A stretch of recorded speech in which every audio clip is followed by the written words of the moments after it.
Bom, seguimos aqui do home office e hoje eu estou montando um processo seletivo de um cliente e aí me ocorreu de falar um pouco sobre quantas etapas um processo seletivo precisa ter.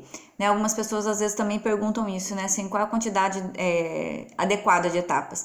Não tem resposta pronta para isso, né? Como quase tudo na área de gestão de pessoas, né? Tudo depende muito. Mas veja, uma das coisas que eu acho importante é que no mínimo a gente tenha mais de uma etapa para que o candidato possa ter um tempo de análise se de fato aquela proposta e aquela oportunidade interessa ou não. É muito comum a gente fazer mais de uma etapa e na etapa seguinte, né, na segunda etapa, na terceira, o candidato desistir, né, ele não aparecer. Às vezes na hora do processo seletivo ele se interessa ou ele diz que se interessa e depois ele analisa alguns fatores aí e entende que é melhor não ficar com a vaga. Então veja, mesmo nesse momento que a gente está fazendo quase tudo online, né, se não 100% do processo seletivo online, faça mais de uma etapa, né? Crie o processo seletivo em fases, de modo que cada fase seja classificatória e que o candidato, à medida em que ele de fato se interessa pela oportunidade, né, ele vai sustentando a presença dele no processo seletivo. Então, a minha dica é, no mínimo, 2 etapas, tá? E você pode, né, a gente usa testes, a gente usa vários recursos e a gente considera cada uma dessas fases uma etapa classificatória.